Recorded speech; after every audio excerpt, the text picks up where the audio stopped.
shorten the wavelength without bending the path of the wave, correct? Yeah? So that's what's going on, is that this wave, in shortening its wavelength, has to change its direction. Here's another way to think about it, right? Let's suppose you're driving your car and the right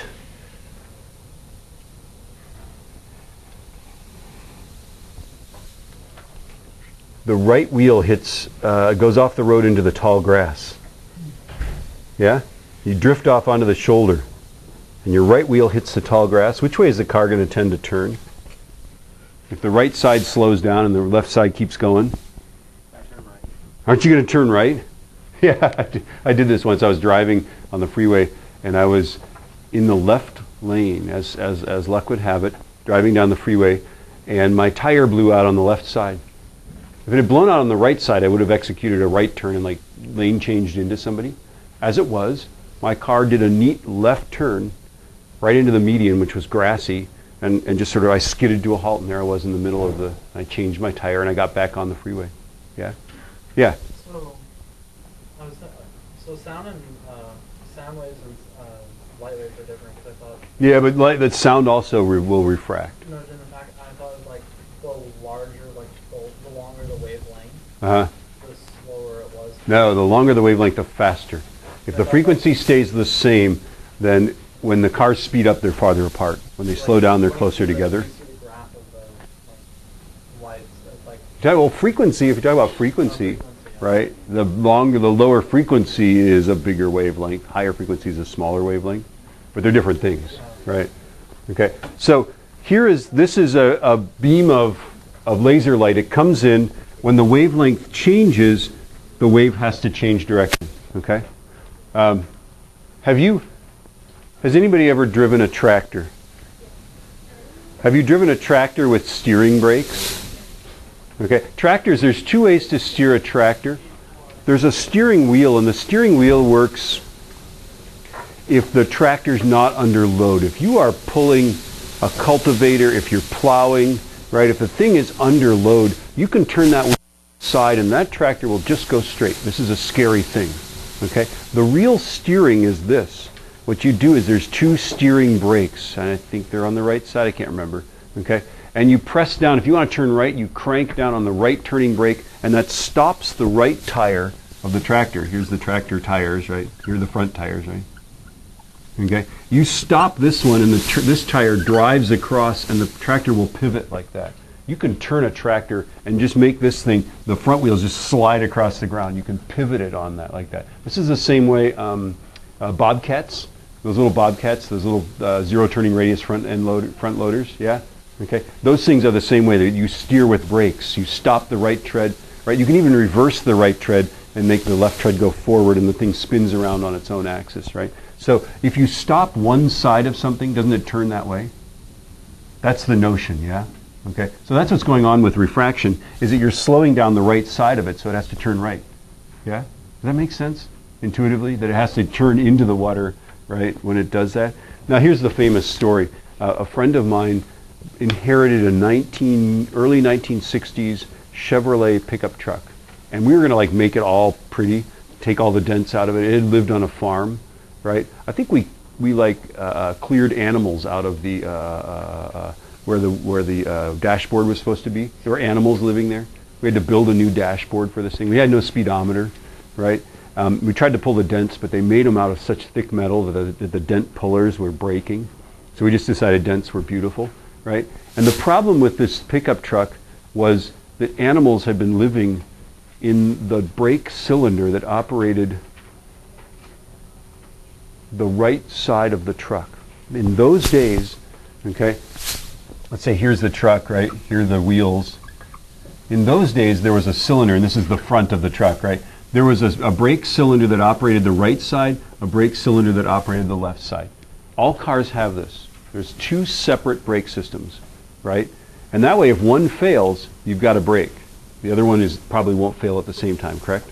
This is a good idea, okay? Now, back in those days, they just kept it right side, left side. Nowadays, by the way, modern brakes are this way, right? These guys are on one set, these guys are on the other set, right? So it's left front, right rear, and this is why.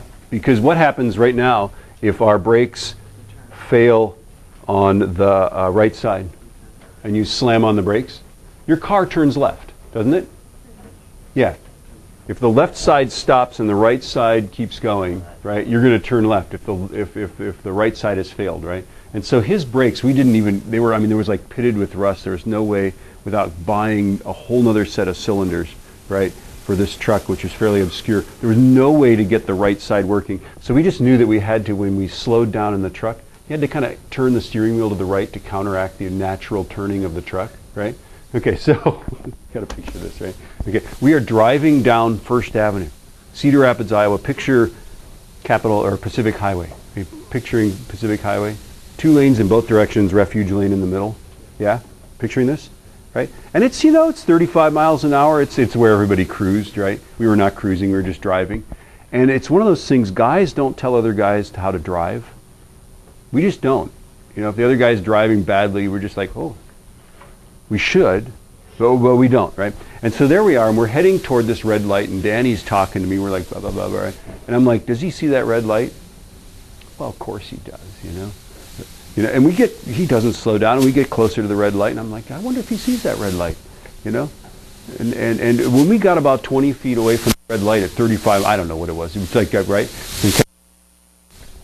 I decided it was time to say something, so after careful consideration, I said, right? And Danny reacted by locking it up. Okay? He just locked it up, and the left tires locked up, and the right tires went, huh? Right? Okay? And we did, without any training at all, if there had been a car in the left lane, we were in the right lane, we would have just taken them out. I mean, this giant full-size pickup truck with heavy metal, right? There was nobody there, right? And this truck executed a sharp drift turn and left turn, 90-degree left turn, and we ended up across both lanes of traffic, right? Here's the refuge lane, right? Here's the stop light, right? Like this. Okay. We ended up with our truck like this. We were sideways, we were parallel, we stopped right behind the stop line, parallel with the crosswalk, right? And there we were, just right? Now, as you know, that we were not the only ones on the road. It was a red light, and people just started pulling up. And what did they do? What do you do in a truck? You're pulling up to the red light, right? And some truck does a drift turn, and they're sideways across both lanes. What do? You just pull up to the light, right? You know, what do you do if you're in the truck? Freak out.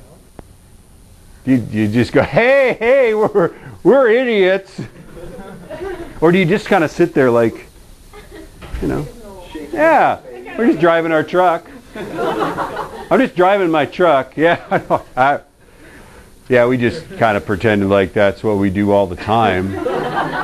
You know, there we are. We're, you know,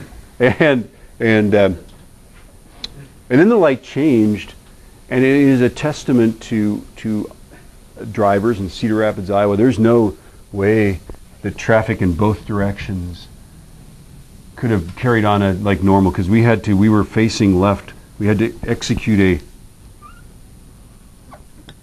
like that, right? Yeah. And so everybody in Cedar Rapids, the light turned green, and we're just like, yeah, we're just going to pull out here. Everybody waited in both directions. Off we went. Yeah. Everybody was just like, yeah. No horns were honked. Nothing. It was just like, yeah, here we are. Nobody passed us after that. The truck didn't go very fast because it wasn't running that well. Nobody dared to fly. Nobody dared to get past us in the left lane. They all just were like, we're happy to be behind you. Okay. Soldiers. Everybody knows that if soldiers march into the mud, they also turn like that. How about marching? Have you marched in a band?